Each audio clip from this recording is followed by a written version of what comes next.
Guys, reka mbabwira akantu kamwe. Burya kugira amafaranga no kumenya ibyo yashoramo ni ibintu bitandukanye. Kandi nanone ntiwavuga yuko ufite amafaranga utaragira ahantu ho gutaha cyangwa se ho kuba wowe n'umuryango wawe. Niyo mpamvu uyu munsi mfasha aka kanya kugira ngo nkwereke inzu nziza cyane y'ukwiriye gushoramo amafaranga yawe. Ni inzu nziza ifite ibyumba 4, dushe na toilette 3, ikaba iri i Kanombe hano bita Nyarugunga. Urabona ko ari inzu ifite design nziza, urabona ko ari inzu ifite amarange meza. Mbese ndagira ngo ntuze gucikwa no kureba iyi nzu tukuzaniye uyu munsi. Ni inzu ifite ibyumba 4, dushe na toilette 3, irimo iragurishwa, iri ku giciro cya miliyoni 140 ziri negociable. Ni inzu nziza rero, ndebera parking ifite, urabona yuko ari parking nini igiye izengurutswe n'ibiti byiza cyane. Reka duse n'abagenda tubereka parking y'ubwayo yajyamo nk'imodoka hagati y'enye n'eshanu, ariko udashaka wenda ko zibyigana waparikamo imodoka enye z'amajipe ziparitse neza. Dufite jaride igiye izengurutse ikoze neza cyane, urabona ko igiye iteyemo amabuye, igiye irimo amabuye, iteyemo ibiti byiza cyane. Duhagaze nko muri iriya ango yo hirya nibwo uza kubona ya design yacu nziza cyane, ukabona ko inzu yacu idahenze kuri miliyoni 140 zirimo n'ibiganiro. Yewe urabona ko inzu nk'iyi ngiyi uyiguze rwose waba ubonye ahantu ho gutuza umuryango heza, waba ubonye ahantu uzajya uruhukira heza. Kandi noneho iyi nzu ifite n'ibyumba binini, nicyo kintu nagenda ntakubwiye. Niba ufite kashi rero reka tugutembereze muri iyi nzu, ndabizi uraza kwikunda. Twakomeje rero gutemberana ku nzu yacu nziza. Murabibona hano mpagaze ni ku rubaraza rwa salo. Ni inzu ifite inzugi zidasanzwe, ni inzugi ubona yuko ari nshyashya ku isoko, kubera ko zino nzugi ntago zari zimenyerewe, to be honest.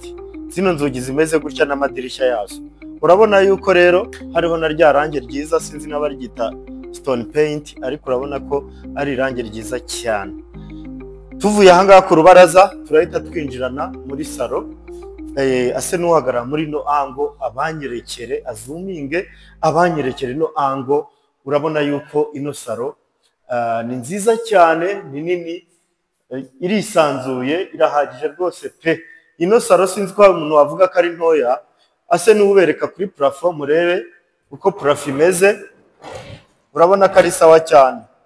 Hanyuma rero tugeze muri ino salo ni nabwo ubona za nzugi. Reka banyerekere neza inzugi zayo n'amadirishya, urebe ukuntu ari modo itari isanzwe ku isoko. Urabona ukuntu bimeze, urabona ko ari ibintu byiza cyane kandi biteguye neza.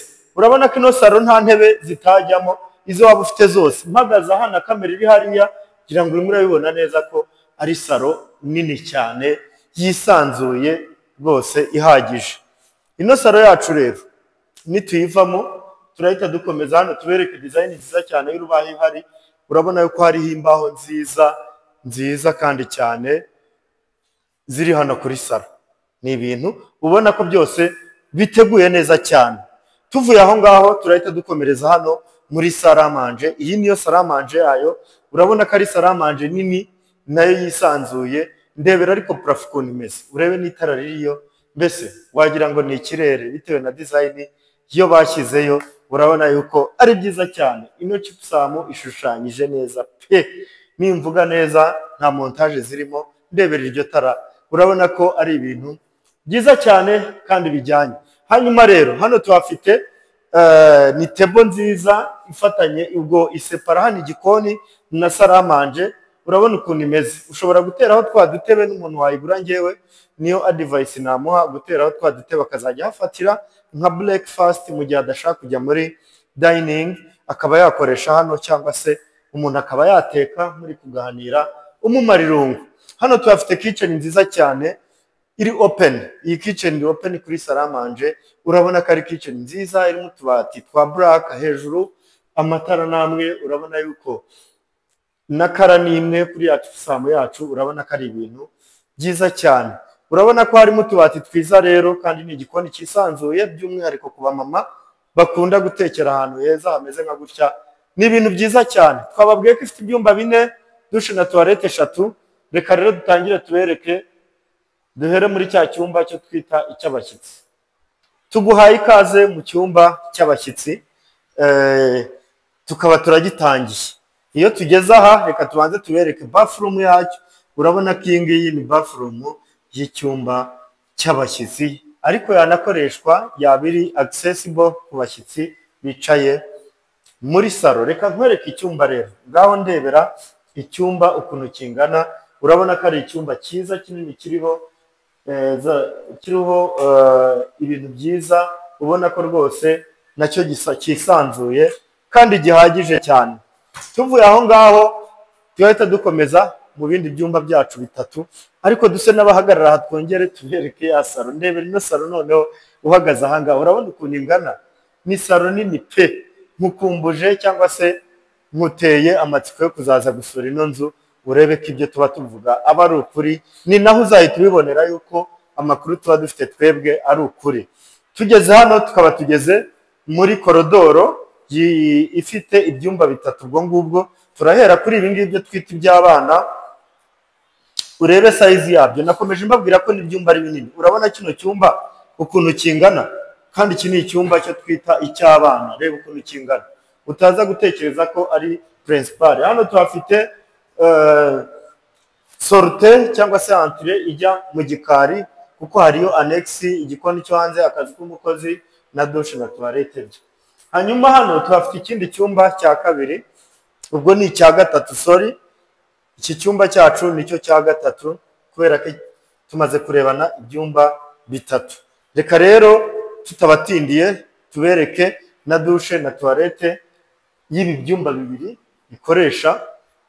Nayo ni nini cyane, kuko ndebera ino toilette ukuntu ingana, ino bathroom muri rusange ukuntu ingana. Iyo ni bathroom y'ibyumba by'abana cyangwa se biriya byumba bibiri bikoresha. Urabona ko nayo rwose irisanzuye bihagije, ni ngari. Urabona ko iyi nzu iteguye neza. Kuri miliyoni 140 nta handi wasanga inzu nk'iyi, ni kuri channel yacu Kigali House. Tuguhaye ikaze rero muri chambre principale, chambre nziza, chambre y'ababyeyi, chambre ya nyiri urugo. Tukaba turayitangiye. Iyo tugeze aha ngaha tukimara kuza muri uwo muryango, reka duhere muri bathroom ya chambre principale. Ngaho ndebera ukuntu ingana rwose, yo ndebera ukuntu ingana.